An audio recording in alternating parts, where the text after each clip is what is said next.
Hello everybody, this is the video for section 2. Will be about the electromagnetic spectrum. That is a big long couple words there, but don't worry, we're going to break it down and make it easier to understand. So the electromagnetic spectrum, or EM, I do want you to write this whole word down at least one time, and from there on you can write down EM, that's fine. I will start to say this abbreviation as well, so just so you know.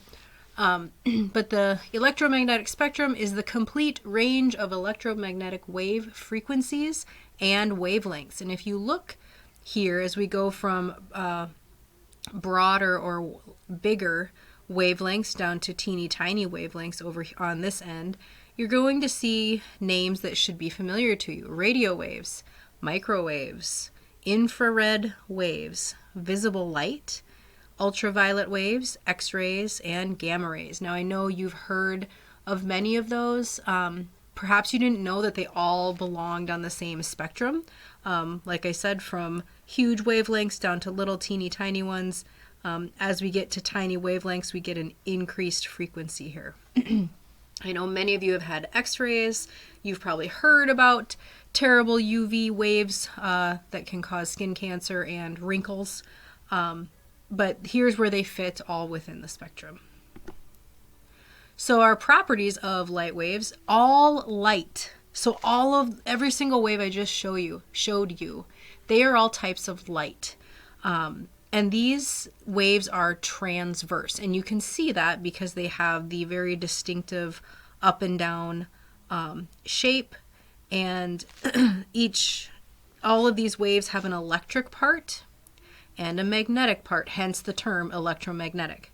Okay, and these fields vibrate at right angles to the wave motion. So find the little a and the little b here. If the wave is traveling from point A to point B, you have both the magnetic field, okay, which is the red, kind of going back and forth, almost parallel to the ground, and then you have the electric field, which is going up and down, but they are both traveling at right angles to the direction that the wave is traveling. And remember, the term for at right angles is perpendicular. So those are some properties of light waves that you'll need to remember. Now this is one of my favorite images. If we were in school, I'd print this out and hand this to each and every one of you. I have some red stars on this slide to sort of point out the more important parts or call your attention to it, I guess. So if you can imagine the wave that we saw before, where they were broader here and then they got closer and closer together here as we go to the right, you could actually draw that in. If you're able to print these out, you could draw that whole scheme above there if you like. But if you look here, you have an idea of how big and tiny those waves are. So this little red star, this indicates 1 meter for the width for a wavelength. Now remember, that's crest to crest or trough to trough. Okay, so we have radio waves, microwaves, infrared, visible light, all the way down to gamma rays. So radio waves are the hugest waves. If you look, they are as big as a soccer field, a house. Okay, they can be even from city to city. If we go 10 to the third, remember we're talking meters here. So that's 1,000 meters. As you move this direction, you get into different types of waves. So the microwaves, the ones that we use to cook our food, the ones that we use for radar, okay, those are teeny tinier. So if you 10 to the negative 1, that's roughly the size of a baseball. And then we get smaller and smaller from there on. Infrared waves, that you may have, if you're into hunting, you may have heard of infrared goggles. They allow you to see body heat, and we actually give off those waves. So we give off a type of light, if you want to think about it that way. But those waves are tiny. They're smaller than a cell, or roughly that size. Okay? We get even smaller down to visible light. So everything that we can see, light waves that we can see, fit into this tiny little range of wavelengths, and that's as small as a bacteria. Okay, just beyond that, so we have infrared, You might notice one of the visible colors here is red. And then we have ultraviolet, so just beyond violet. From what we can see, those are the harmful UV rays that can cause skin cancer. They can cause damage to your DNA if you get too high of a dose of them. Moving on, we have soft X-rays and hard X-rays.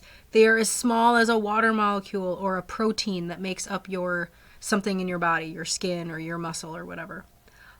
Sources of that include X-ray machines and also radioactive elements. And then our tiniest waves are the gamma rays that are given off by radiation, mostly.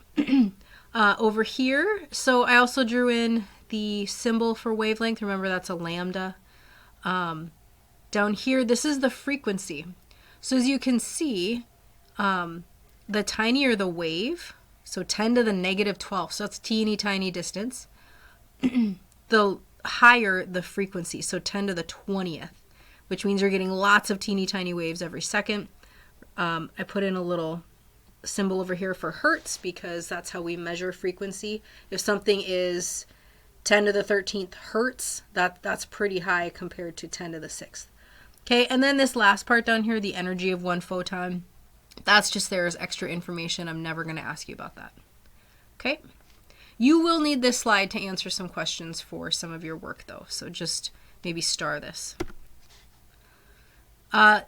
You should get some colored pencils. I should have mentioned that at the beginning of this. And I'd like you to sketch this into your notebook as best you can.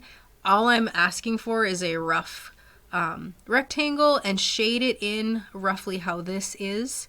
So you can list out the colors on the visible spectrum. So Roy, G, Biv.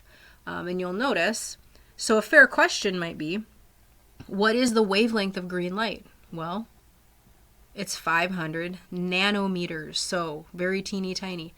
The human eye cannot see below about 350 nanometers. And then let's call that 700 just to be clear. I guess you could say 710, but I'm not going to ask you that. I won't get that picky.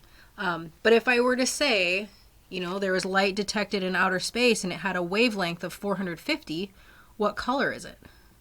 Well, it's going to be a blue color, right? So that's what this is trying to show you. Please recreate this in your notebook in some way.